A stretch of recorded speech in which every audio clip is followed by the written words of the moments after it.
Welcome to this mini lecture on process-based therapy. It's going to be an introductory talk covering some of the key ideas of the approach. So, since starting the Weekend University in 2017, we've covered many different types of psychotherapy, ranging from things like compassion-focused therapy, internal family systems, existential therapy, CBT, uh, psychodynamic. Like there are so many approaches. And in fact, there's research done by a guy, John Norcross, which has identified that there are actually over 500 types of psychotherapy. So if you're thinking about training as a clinician, or even if you're already practicing psychotherapy, this can be a really overwhelming statistic because you're thinking, there's no way I could possibly learn all these different approaches within my lifetime. So what can I do? So this can be a really overwhelming thing. Um, so I was really relieved and excited to find this approach to psychotherapy that isn't actually just another name brand. It's not something that it's not just another type of therapy. It's actually a meta approach and an overarching framework that can be used in conjunction with any type of psychotherapy. And this is called process-based therapy. It was developed by Stephen Hayes and Stefan Hoffman from, I think, the University of Boston.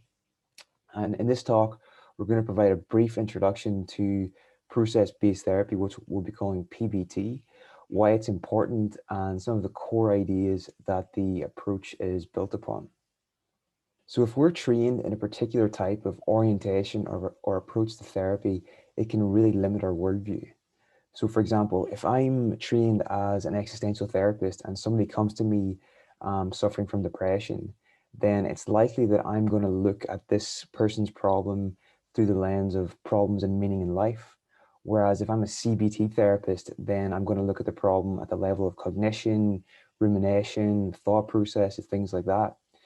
And if I'm a psychoanalyst, I might look at the problem through the lens of what's happened to this person in their early development. So the point is that the training we've had really can narrow the focus of the lens at which we look at psychological problems through. And a good way to think about this is this metaphor of four blind men approaching an elephant. So the first man grabs the tusk and he's like, it's this thing's kind of like a sphere or a spear. The next person grabs a leg and they're like, what are you talking about? It's more like a tree trunk. The third person might grab the side and they'll say, are you guys like crazy? It's like a wall. And the last person might grab the trunk and they're like, no, it's more like a snake. So in therapy, it's very easy for us to be sort of like each one of these blind men. We're only looking at problems through our particular lens, and this can cause us to miss the kind of like the big picture, to to to see like the root causes of psychological problems. So one of the first major advantages of process-based therapy is that it takes a multi-dimensional approach. Now, there's a meta-analysis currently being done by Stephen Hayes, Stefan Hoffman, and Joseph Cerrucci, and they basically are reviewing 55,154 studies, looking at the functionally important process of change. And they found that these processes can be found in the following six areas. So motivation, what are the things that motivate you? How motivated are you? Overt behavior, that's just our actions. Our sense of self, like how people feel about themselves, how entangled they are with defending a particular conceptualized sense of self. Attention, like can the person shift between broad types and narrow types of attention. Cognition, so what is your relationship to your thoughts? Are you fully identified with them, or do you have enough flexibility that you can maintain a bit of distance? And affect, how well can you regulate your emotional state? So basically, when somebody comes to a cognitive a CBT therapist, for example, um, the, the CBT therapist might only focus on the dimension of cognition. If somebody comes to a psychodynamic therapist, they might only focus on the sense of self. A behaviorist might only focus on overt behavior. But what based therapy does is that it offers a scientific framework for taking all six of these dimensions into account. And this means that you're far less likely to miss what the root cause of the problem is, and you far likely to fall into this this trap of the man with hammer syndrome. So you get like this full holistic view of what the psychological problem might actually be, and you take all of these different things into consideration, so you're far more likely to get to the root cause of the problem. The second major feature of process-based therapy is that it moves away from the nomothetic paradigm. So since the DSM was first created in 1952, many psychotherapies have had this underlying paradigm or view that mental disorders exist as latent diseases in people. So this is sort of the assumption that mental disorders are kind of like these like biological diseases that people kind of carry around with them. And therefore this means that like the model was that someone would come to therapy, the therapist would ask them questions to assess their symptoms, and then based on these symptoms they would make a diagnosis, whether that's like depression or an anxiety disorder, and then they would use that diagnosis to design a treatment protocol. So whether that's CBT or um, mindfulness strategies or whatever. So this was the paradigm that you first assess symptoms, make a diagnosis, and then you select a relevant treatment to do that. And this kind of clusters people under these sort of these broad categories. It's sort of like it pits them under these like big pneumothetic groups where you know people just have depression or they have anxiety or whatever, and it doesn't consider the sort of complexity of each individual case, which is really important. So there's some major limitations to this approach. The first thing is that it gives clients the identity of someone that like they have a disease, like it's something that they're carrying around with them, and this can be a very disempowering thing for people. It can be a very scary thing if you just think, I have depression. This is something I have. This part of me. This is something I'm going to have for the rest of my life. Um, the second thing is that there there's no empirical evidence to support this kind of view that there are biological markers for things like anxiety disorder and borderline personality disorder. They haven't been found yet, so there's no evidence to suggest that this is the right way to look at psychological disorders. And the final thing, and maybe the most important thing, is that it doesn't take the context into account, and it doesn't take each case on an individual basis. So every person that comes to us they've gone through this whole wealth of like incredible human experience, and there's so much complexity in that this latent disease model and this non-pathetic paradigm just ignores. It just assumes that everybody that has depression is the same, and they can be sort of lumped under this broad category.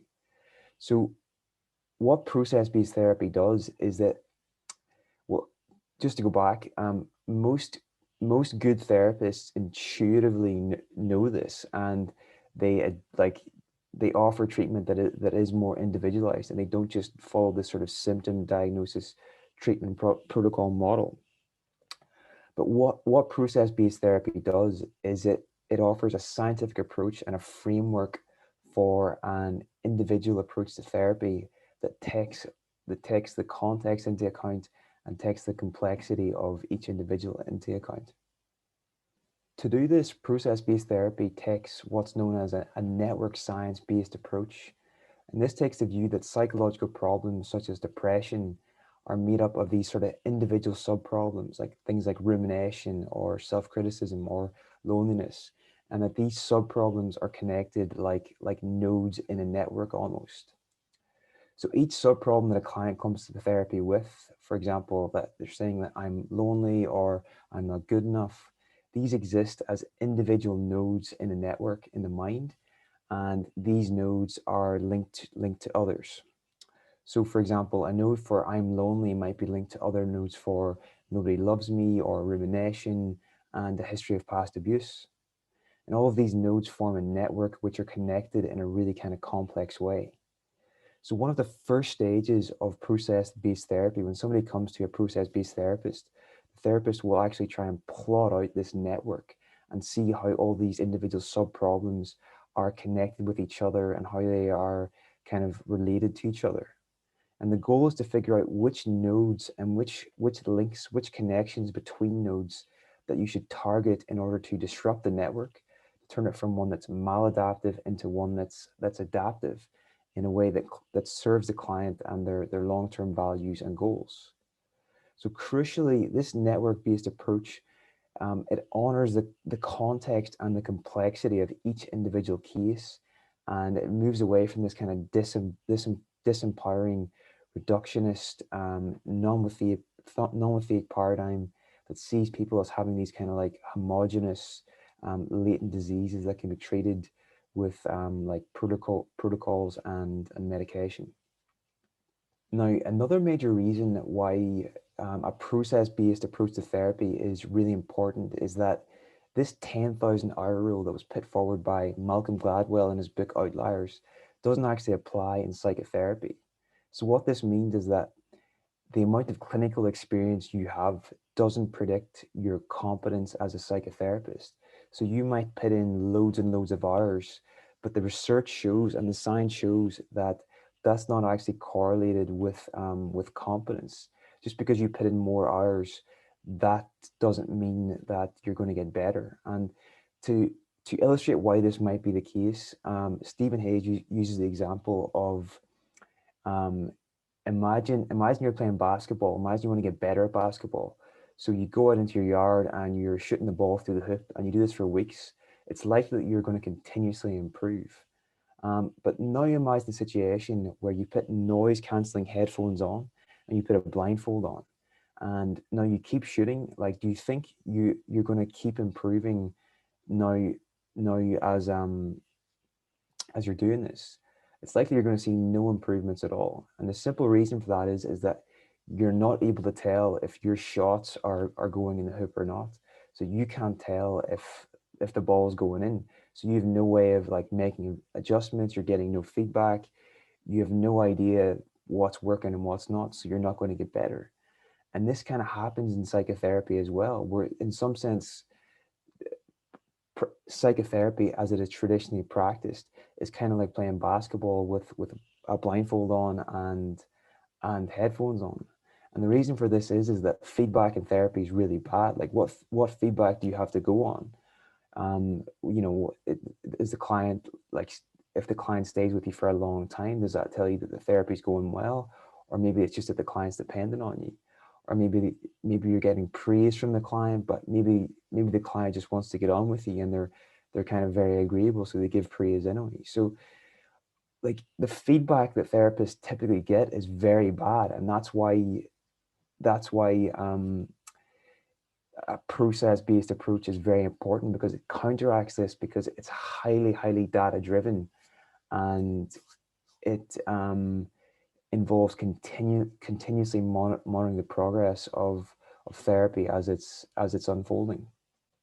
Process-based therapy is a highly data-driven approach in that it requires therapists to collect like a high volume of data on clients' progress. And this gives them continuous feedback on what's working and what isn't. So earlier in the post, we discussed how when a client first comes to therapy, the therapist will kind of like draw out the network of the various sub-problems that a client might have.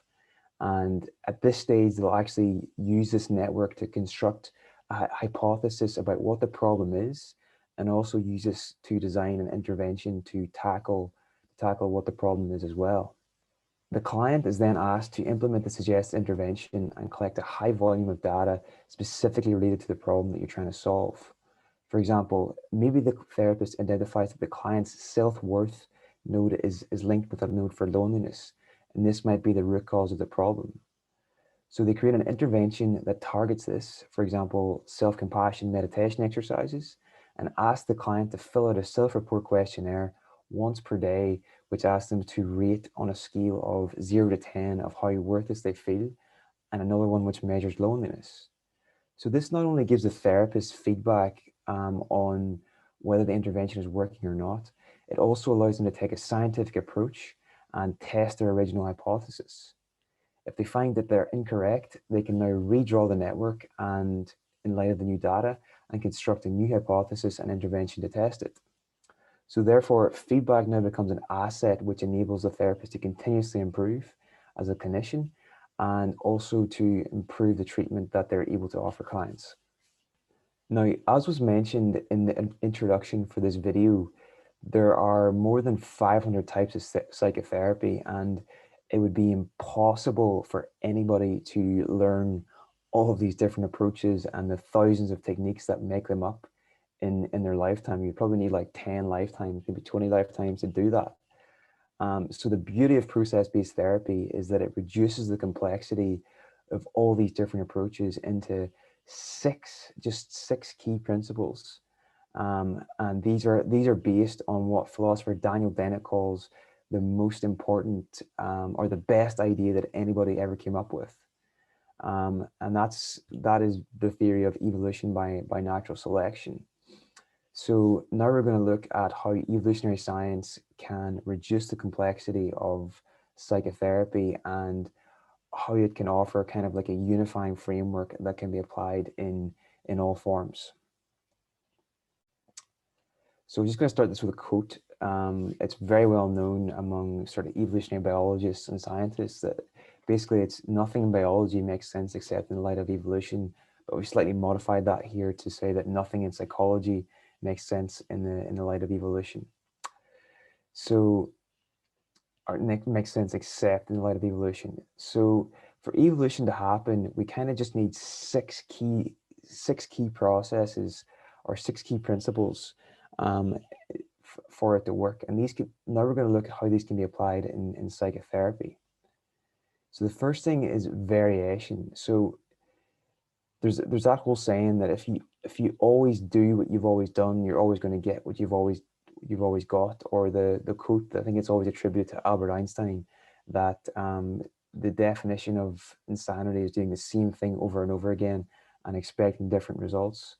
So a major part of all effective psychotherapies is that they introduce variation. They introduce changes to the client's thought processes, to their behaviors, to the experiences that they have, to the emotions they let them that the client can feel.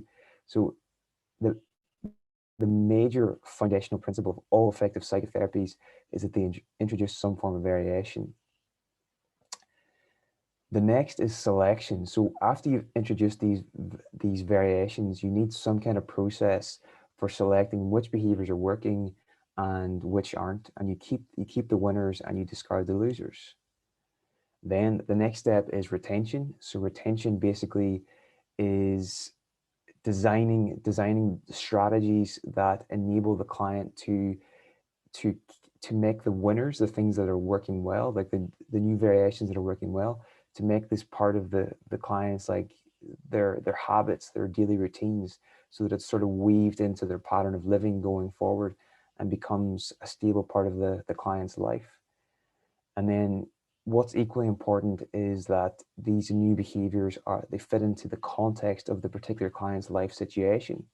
So like, for example, behaviors that are adaptive in one context might be maladaptive in another context. So it always has to be taken into account. So think about, like, if you're working with teenagers and you notice that the teenagers are quite closed off. He's not very good at expressing his emotions or yeah, just opening up. And because of this, you recommend that they become more open and they're more emotionally available to other people, and they express themselves more, and they express their feelings more. Like, that intervention might be fine if this teenager goes to like a nurturing school environment where there's supportive people there and supportive teachers. But if you recommend that to a teenager who grows up in a really, really tough neighborhood and he goes to a school where there's loads of violence happening, that is going to be maladaptive. Like, that is going to get this kid into trouble. That's going to get him, you could actually be recommending something that's going to be harmful. So the point is that whenever you're all good psychotherapies take the context of the person's situation into account when they're designing an intervention. The next thing is dimension. So this is what we covered earlier about these sort of 6 dimensions of where functionally important processes of change actually take place. So good psychotherapy will consider all of these different approaches and figure out which is the dimension that they need to target, whether that is motivation or overt behavior or sense of self or affect or cognition or attention. So they take all these different dimensions into account. And then the final thing is the level. So multi-level selection theory basically suggests that um, evolution happens at multiple levels simultaneously. So, for example, if how I treat myself physiologically is going to affect my interpersonal relationships. So if I eat really well and sleep really well and get good exercise, then that's going to impact me at the social level as well. So that's going to affect how I interact with others, um, and it's going to affect my work as well. So good psychotherapy takes multiple levels into account as well. So in all effective forms of psychotherapy, all 6 of these kind of key principles of evolutionary science are taken into account.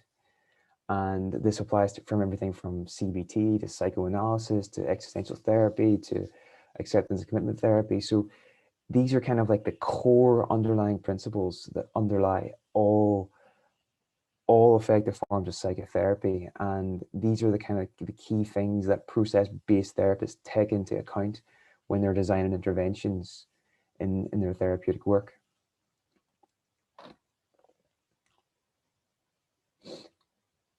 So just to summarize some of these ideas, basically, effective process-based therapy. The first thing that will happen is that the therapist will consider what dimension, whether it's motivation, behavior, sense of self, affect, cognition, or attention, that the problem exists at. Then they're going to identify which nodes in the network might be the root cause of the problem and the potentially maladaptive relationships between them. They will then introduce variation between the nodes to disrupt the maladaptive network in the form of new behaviors, thoughts, and behavior and experiences. They'll have some kind of process of selection for the changes that serve the client's long-term goals or values. So they'll notice what's working and what's not.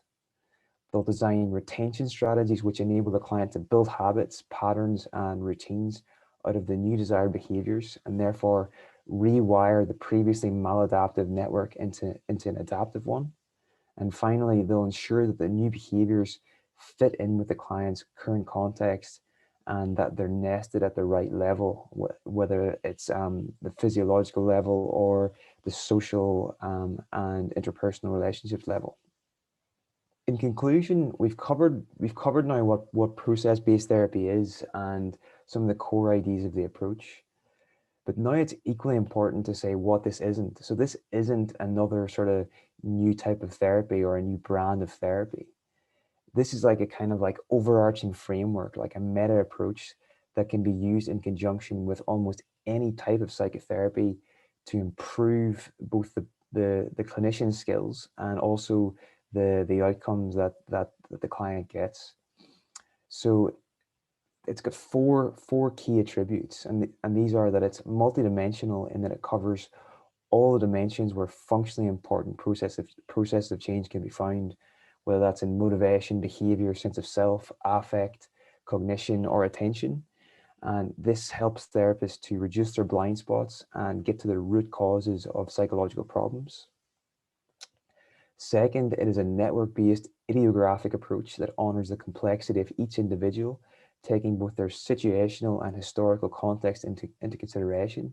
And it moves away from this dehumanizing, reductionist, latent disease model, which sees psychological problems as things that people are like kind of carrying around, which can be treated with protocols and medication. Third, it's data-driven, which allows the therapist to continuously monitor the client's progress towards their goals and adjust their treatment in light of new evidence. And finally, it's rooted in the principles of evolutionary science evolutionary science, which reduces the complexity of psychotherapy and kind of boils it down to these kind of core 6 principles of effective change. Um, and it takes these into account, and these include variation, selection, retention, context, dimension, and level. So you only really need to remember those kind of like those 6 words for effective psychotherapy. So that is just a brief introduction to process-based therapy. I hope you find this approach as I don't know, I suppose enlightening as I have. It's I think it's got incredible power for reducing the complexity of psychotherapy and kind of bringing things together in such a way that clinicians will be able to offer better treatment for the clients and also improve because you're getting that continuous feedback as you move along. So I hope you enjoyed this mini lecture. If you have any comments, just leave them below and I'll be happy to respond. So thanks for listening.